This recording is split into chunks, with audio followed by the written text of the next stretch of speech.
স্কুলে নিয়মিত আসেন না স্যার, তবু বেতন পাচ্ছেন। এই অভিযোগে শিক্ষককে ঘেরাও করে বিক্ষোভ দেখালেন অভিভাবকরা। মঙ্গলবার মুর্শিদাবাদের সাগরপাড়া থানা এলাকার জামালপুরের এক প্রাথমিক স্কুলে এমন ঘটনা ঘটে। স্কুলের শিক্ষকের বিরুদ্ধে ক্ষোভে ফেটে পড়েন স্থানীয়রা।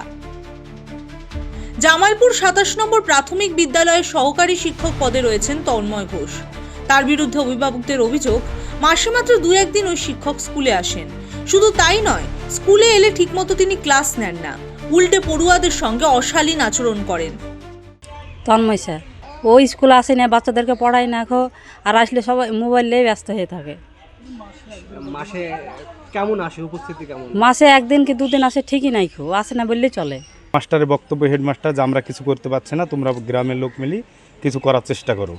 যে ও নিজে নিজে এসে খাতা সাইন করিলাই, মাস্টার করতে মানা করলে সেই মাস্টারের কথাও মানে না। ঠিকঠাক ক্লাসে আসে না, প্লাস তোমার 3 দিন 4 দিন পর আসলেও সেই 2 ঘন্টা 1 ঘন্টা করে চলে যায়। সময় ক্ষেত্রে শুধু মোবাইল টিপি করে ঘন্টা বেশিরভাগ। আমরা চাচ্ছি মাস্টারমশাই আসুক, ভালো করে পড়াক ছেলেদেরকে। আমরা কিসে লেগে দিছি? মাস্টারমশাইকে পড়ানোর জন্য তো দিছি। মাস্টারমশাই যদি না পড়ায় তাহলে আমাদের বাচ্চারা কেমন করে পড়বে? আসলেই পাটি বানু হাত টিপানো, এই হেডমাস্টার না, ওই তন্ময় মাস্টার বলছে না, সেই মাস্টারটা হাত পাটি বিলিবি আমার ছেলে মাথা যন্ত্রণা ভিক্স লেগা, আর আসলেই পারে বাইরে ফোন সবসময়। ওইদিকে শীতের টাইমে রোদে বসি, আর গরমের টাইমে গাছের তলায় বসি। ওই শিক্ষকের বিরুদ্ধে বহুদিন ধরেই রাগ পুষে রেখেছিলেন স্থানীয়রা। মঙ্গলবার অভিযুক্ত শিক্ষক স্কুলে এলে ক্ষোভ উগরে দেন অভিভাবকরা। তবে সমস্ত অভিযোগ অস্বীকার করেছেন ওই শিক্ষক। অভিযোগরা স্কুল সম্পর্কে প্রচণ্ড উদাসীন। তারা গার্জেন্স মিটিং ডাকলে কেউ কোনোদিন উপস্থিত হয় না। এটা স্পেসিফিক কিছু ব্যক্তি উদ্দেশ্য প্রণোদিতভাবে এটা করাচ্ছে। কীরকম উদ্দেশ্য প্রণোদিতভাবে স্কুলের বদনাম করানোর জন্য, শিক্ষকদের বদনাম করানোর জন্য। শিক্ষকরা এখন সমাজের শ্রেণী শত্রু। আর তাছাড়া বাজারে এখন একটা ট্রেন্ড চলছে, সুপ্রিম কোর্টের রায় অনুযায়ী 26,000 শিক্ষকের চাকরি বাতিল হয়ে গেছে। তাই কিছু মানুষের কাছে চাকরিজীবীরা এখন সামাজিক শত্রুতে পরিণত হয়েছে। তাই চাকরিজীবীদের হেনস্থা করার জন্য এটা একটা প্রি প্ল্যান প্রোগ্রাম করা।